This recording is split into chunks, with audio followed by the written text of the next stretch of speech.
Hello? Is that Assignments Unlimited, s'il vous plaît? Mason speaking. I want you to come to Switzerland. Really, Mr. Well, Laurent. Guy Laurent. I am Swiss-French. But I think the peeps will go before I can tell you why I want you to come to D'Auberge. Well, you'd better come and see us then. Will you come today? Yes, where to, please? We're at 33 Half Moon Street.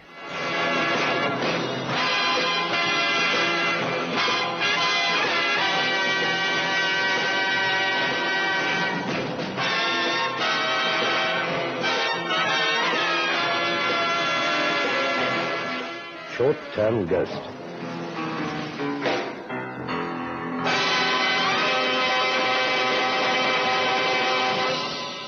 Monsieur Laurent didn't look French. In fact, it'd be hard to say that he belonged to any particular nation by his appearance. He was 6 feet tall at least. His hair couldn't have been combed for a very long time. His beard was red, and there was a lot of it. He was untidy, and I felt a little dirty. His profession was even more of a surprise. I am a partner in a firm of insurance brokers, monsieur, in the Canton d'Auberge. Canton d'Auberge? Well, where's that? Switzerland. About 30 miles from Montreux. We drive to Montreux, our most famous neighbor, for outings. They have fine hotels in Montreux. Monsieur Laurent, what was it you wished to see me about? Monsieur Mason, I need your help. I will explain. D'Auberge is, of course, at the foot of Mont d'Auberge. It is not famous. No one climbs it, but through a pass in the Mont d'Auberge, one can travel easily into Austria. This pass is the Grenoble Pass. And my firm has been in the habit of issuing, how you call it, yes, I believe you call it short-term policies to insure motorists. Short-term policies, yes. Oui, Monsieur Mason. In a short while, we shall be out of business. Oh, well, why is that? So many motor cars crash and the occupants are killed. Traveling through the Grenoble Pass? Oui. I see. Well, I'm sorry about that, but I don't quite see how... The pass is a dangerous one, yes. A car or two a year perhaps might go over the edge. It's a long drop. No one could survive such a drop. A car or two at the most, but not 20 in 3 months. 20? 2 the first month in May, 8 in June. In July there were 10. And now in August there have been already 5 crashes, all fatal. And the month is only 7 days old. Monsieur Laurent, well, I sympathize with you and your company, but, well, I feel that this is a matter for the proper authorities. Surely the road must be closed. Surely you must stop negotiating with motorists, refuse to issue them with these policies, at least until the road has been made safe. The road is perfectly safe, monsieur. But how can it be? I repeat, the road is safe. The accidents were made to happen. But, well, then, this is a matter for the police. The police have investigated everything, and they have been unable to find anything. That is why I've come to Assignments Unlimited. I want fresh brains, Monsieur Mason. I must know why these accidents occur. Yes, but why don't you simply refuse to issue the policies? My company has a good name in the Canton d'Auberge. We have never refused business. We have been issuing these policies for a number of years. Although I am a patriot, monsieur. I love Switzerland. And more specifically, I love d'Auberge. If there are any who wish to honor other inhabitants, I wish these people to be brought to justice. People or things. I beg your pardon. Things? Monsieur, one of the poor people who crashed over the edge whilst navigating the Grenoble Pass lived for a short time before being taken to the hospital. He said little before he died, but I have it on good authority that he believed he had been forced over into the chasm by a ghost car. Good heavens. A ghost car with 1,000 dead lights that screamed at him from out of the night.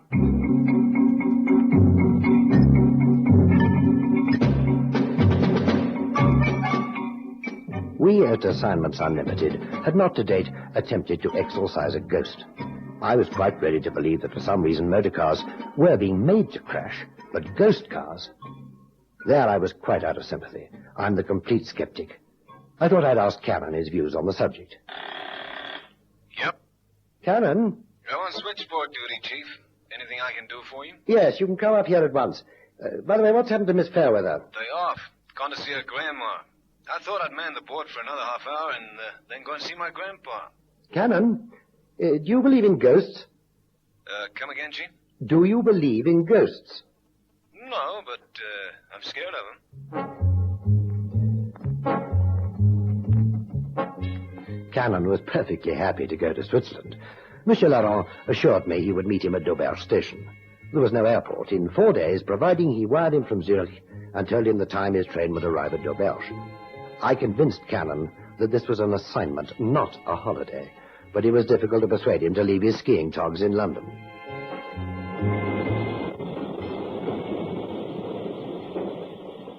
Monsieur Cannon? Oh, hello. Are you Mr. Leroux? I am. Welcome to the Canton d'Auberge. Well, it was no trouble at all.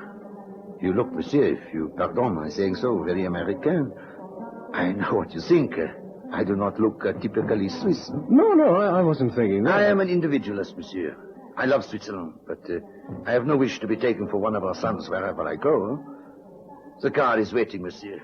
No doubt there is much you wish to ask me.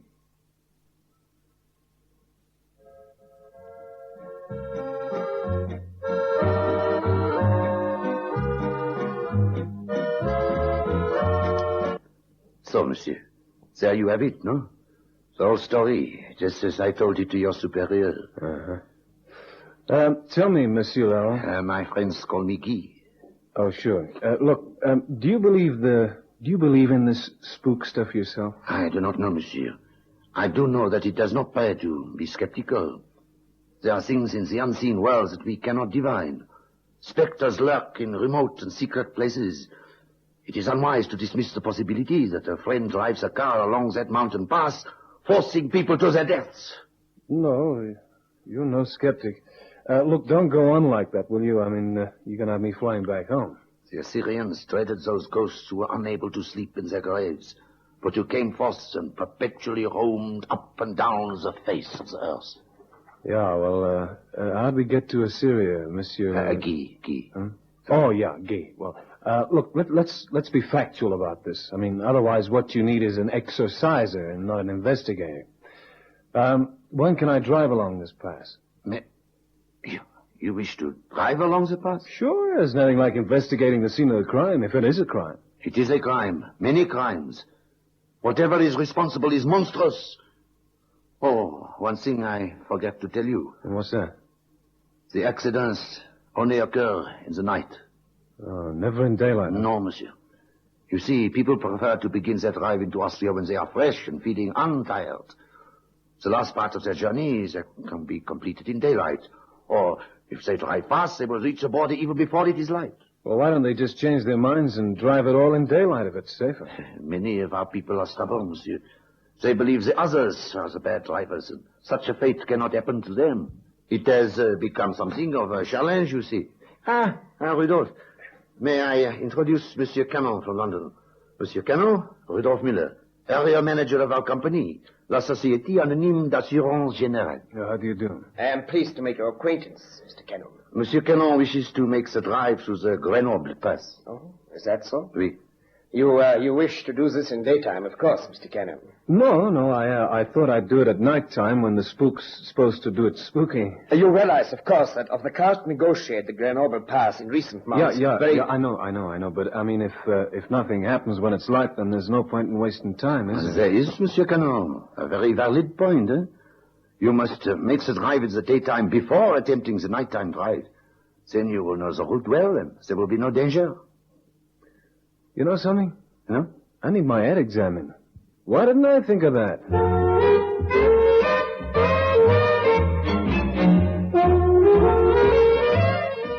Cannon told me afterwards that he thought he'd had a brainstorm at the time. No one in their right mind would attempt a dangerous drive at night without first checking their course in daylight. Cannon had been having quite a few successes in various rallies during his spare time in England. Perhaps this made him a little cocksure. However, he completed the trip a day later. And 2 days after that, a Saturday it was, he was ready for the night trip. You are quite satisfied then, Mr. Cannon? Yeah, there's nothing dangerous about this drive. I don't understand. I mean, if these people were used to the route, they should have been able to do it blindfold at night. Something made them crash, that's for sure. Well, you understand the controls of the car. Left-hand drive. The gears work... I'm an American, Herr Muller. I'm sorry, of course. And I've already put this thing through its paces. Yes, of course. I will lend you mine, you know. It's a far swifter machine. No thanks, Mr. Muller. I'll stick to something I know about. I wish you good luck, then. Thanks. Maybe I should take along some garlic and stick candles all over. Oh, never mind. Oh, garlic. It's good for snuffing out ghosts. So long. Goodbye, Mr. Cannon. I'll be back Sunday night, huh? What? Oh, yes, surely.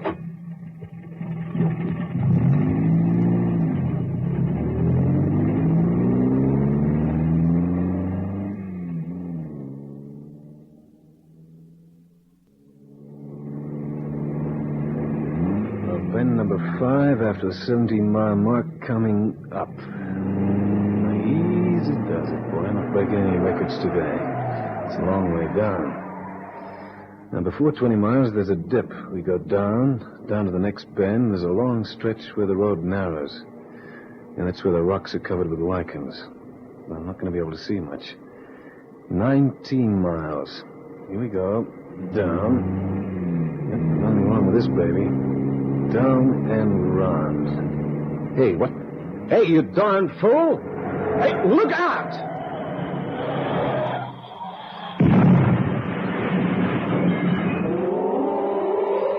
Cannon was found early the next morning by a traveler from Vienna, who rounded a small bend beyond the one Cannon had so very nearly lost his life taking. There was a great danger for a minute of a second pileup, for Cannon's car had swerved into the rock face, bounced off, skidded along the edge of the pass, crossed the narrow road again, and had come to rest upon its side, miraculously in a small concave, a hole in the side of the rock. His speed, not being so great as other motorists along the pass, Cannon had left room for error just. He had a multitude of bruises and abrasions, but nothing was broken. The thing that puzzled my intrepid operator most was what had happened to the oncoming car. For the car had driven straight at him, and also, when he returned to consciousness, why was he wearing only his underpants? I don't care. Ghosts don't wear clothes. They don't wear shoes and socks, and they don't need French francs or traveler's checks. And furthermore, Monsieur, they don't give a hang about the time, so Monsieur, where's my watch? Monsieur, I saw none of these things. I came around the bend in the road and poof! There you was all over the place. Blood. I've never seen so much blood. That was from my nose. Look, and I'm not accusing you of taking anything, monsieur. I'm grateful to you, more grateful than I can say for fixing me up. I was thinking I would die myself. I was thinking, here is calamity. I was thinking, here is great danger. I was thinking of my wife and my children. My little Felix, Hans, Martha, Anna, Paul, baby Peter. And little Josephine. You had just one month time old. to think all that much? I prayed hard. My breaks would be good. I shall arrange for your return to London, Mr. Cannon. Return to London? What for? You were almost killed, Mr. Cannon. You do not wish to continue with this investigation now, do you? I certainly do. Somebody tried to kill me on this blasted Pass Grenoble. When that sort of thing happens, Cannon gets angry, Herr Muller. He gets very angry. But my company will absolve you from all further duties connected with this business. I will make a telephone call to your Mr. Mason at London, and I'm sure he will agree. Look, whether he agrees or not, I am staying here to find out why the Pass Grenoble spook wears big, thick rubber boots. Okay? Monsieur Cannon, I will go now, Monsieur Cannon. What? Oh, yeah, look. Well, thanks again. It was a pleasure, Monsieur. Yeah, thank you. Now, I'm going to tell my darling wife and little Felix and Hans. Yeah, great. Thanks. Yeah, and give them all my love, monsieur, will you? But I will, Yeah. Monsieur. Goodbye, Herr Muller. Goodbye. Whatever happens, you must stay for a few weeks here in your hotel. You cannot do a thing until all is properly healed, yes? No. I don't feel in the mood for any more hauntings just now. But tomorrow I want to make that drive again. Then I think you are being very foolish, Mr. Cannon. That's my affair. It is also my affair. I'm employing you. Yeah, well, I'm going to act like I think I should act. You better ring Mr. Mason. And it was Monsieur Laurent who employed Assignments Unlimited to employ me in the first place. Goodbye, Mr. Cannon. Goodbye. Miller, I don't trust you one little inch. Hello, reception. Yes. Well, look, I'd like to speak to someone. Yeah, okay. Doesn't speak American. Hello? Yeah, look, I'd like to put a call through to the offices of La Société Anonyme d'Assurance Générale, please. Yeah, I guess it'll be in the book, but there's no book here. Yeah. Okay. Yeah, sure. As soon as you can get them, okay? Thanks. Then let's have a look. Boy, I'm crazy about hotel reading matter. Now, where else in the world would they go to all the trouble of putting English books by the bed for me to read? What's this? The Hollow Tree House Mystery by Enid Blyton. Forever. Looks like junior-sized James Bond for tiny tots. Monsieur, this is for you. What? Oh, thanks. What is it? It's your medicine, monsieur. Monsieur Laurent arranged with the doctor who was here earlier. Okay. Never could understand how drinking can help a busted head and bruises. Comment, monsieur? I'll forget about it.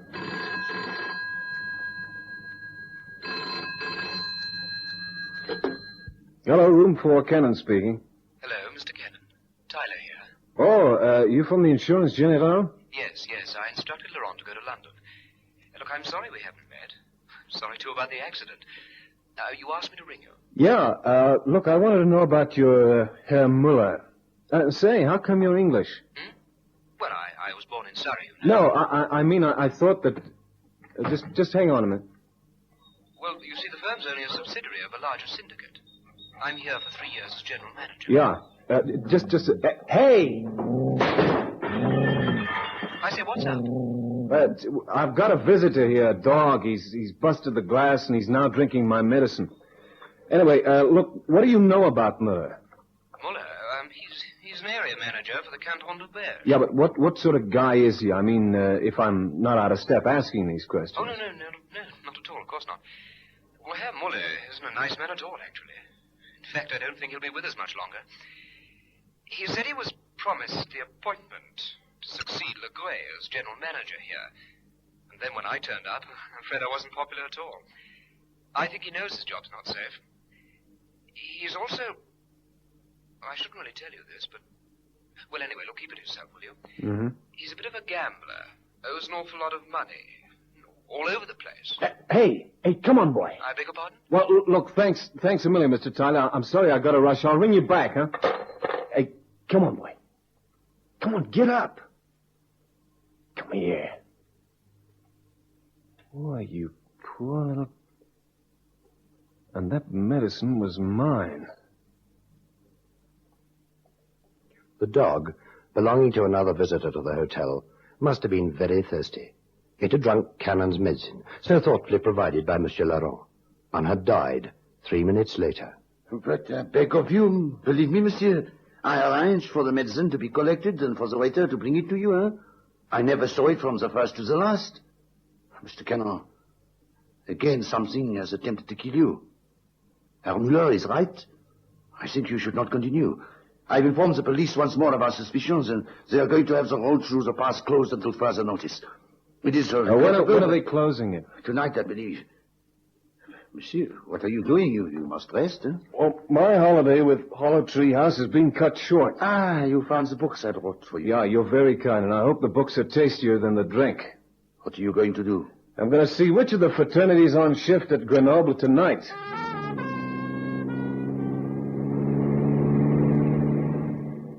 Monsieur, it was only your assurance that ghosts do not wear boots that tempted me to accompany you tonight. Well, you heard my views. I'd rather you stayed behind. Monsieur, you do not suspect me in any way. Be honest. Oh, it had crossed my mind. Does it still cross your mind? Well, let's say it's not so insistent now you're with me. I figured if anything's going to happen to me, you too will be landed in trouble, and I reckoned you'd be a funny kind of guy to want that to go on. Monsieur Cannon, you should change. I need not have warned you. Monsieur Laurent, I wouldn't like to drive far with you. I will not speak again. Oh, no, that's all right. I want you to. I want to know what you think of Rudolf Müller. Müller, he is a strange man, but I don't believe him to be involved with this affair. You don't want to believe it. Well, we're a mile from where it happened now. Monsieur, look, you're going to be very lonely if you get out now. No. I will stay with you. This is important to me. Okay, here we go. You made those seatbelts tight? Yeah, well, nothing happened. You can open your eyes, monsieur. The road's clear. No ghost walks tonight. Thank heavens. We cannot turn around here. We must go on. Huh? There's a place where we can turn about 6 miles from here. Oh, but my belt is very tight, Monsieur Cannon. No dice. We're going on to the end of the pass. Oh. Not too swiftly, please, monsieur. No, monsieur. Monsieur Cannon, there's a car. Look, hold tight, will you? No, stop. It will not let us pass it. Let go of the wheel. Laurent, get your hands off the wheel.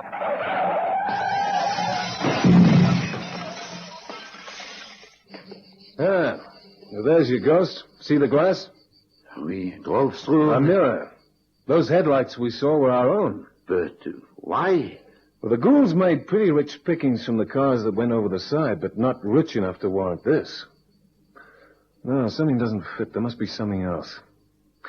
And I've got an idea what that something is. Come on, let's go. What time? Yeah. Okay, thanks, Tyler. Yeah, I hope so, too. No, I'm not as shocked as you are. Thanks. Muller's beaten it. He has gone? That's pretty conclusive, I guess. He left about 4 a.m. But has he taken... Yes, he took the way through the pass. We must have missed him by half an hour. I told Tyler what I thought before we left, and he called the cops. They're after him now. Oh, they cannot catch him, monsieur. He drives a Grollet. A what? Oh, it is a car that is rare, monsieur. One might say it is his own invention. The Grollet has, as Miller was so pleased to tell anyone who listened, a 7.5-liter engine. It is capable of a speed of 140 miles an hour. Well, that won't help him along the pass. No, monsieur, but he is at the start upon the police, surely. 2 hours or more, I guess. Yeah, I see what you mean. Once over the border into Austria, he can abandon his motor car. No, I do not believe we shall catch him. Yep, Cannon. Yeah. You don't say. Well, I'll be... What is it, monsieur? No, that's right. Yeah, I guess what was left of the mirror. Mm-hmm. Okay, thanks a lot, Tyler. Yeah, I guess it does. So long. Was that what... Yeah, you were wrong about Muller. 7.5 liters didn't help him at all. But why? He went over the edge where we hit the mirror last night. Why? It must have been light passing. And there was no mirror to see his lights in. Anyway, he knew what it was. You're barking up the wrong tree, Monsieur Laurent. Rudolf Muller did 70 around the bend where I slowed to 40 and ran slap into what was left of the mirror. He must have had 4 blowouts at once. It wasn't entirely greed that prompted Rudolf Muller to erect the great mirror in the Pass de Grenoble. After all, what valuables there were left when a car plunged hundreds of feet down a mountainside wouldn't make a rich man a Muller. No, robbery was a secondary motive. His first concern was for revenge. Revenge upon La Société Anonyme d'Assurance Générale, who he considered owed him a living on its board of directors. The fact that it would have taken more than a couple of dozen deaths and car wrecks to break a company of that size didn't enter into it. Muller obviously didn't think that far. Oh, it was Muller, by the way, who poisoned Cannon's drink at the hotel. Cannon now threatens to employ someone to taste everything he drinks. He also has an immense affection for small dogs.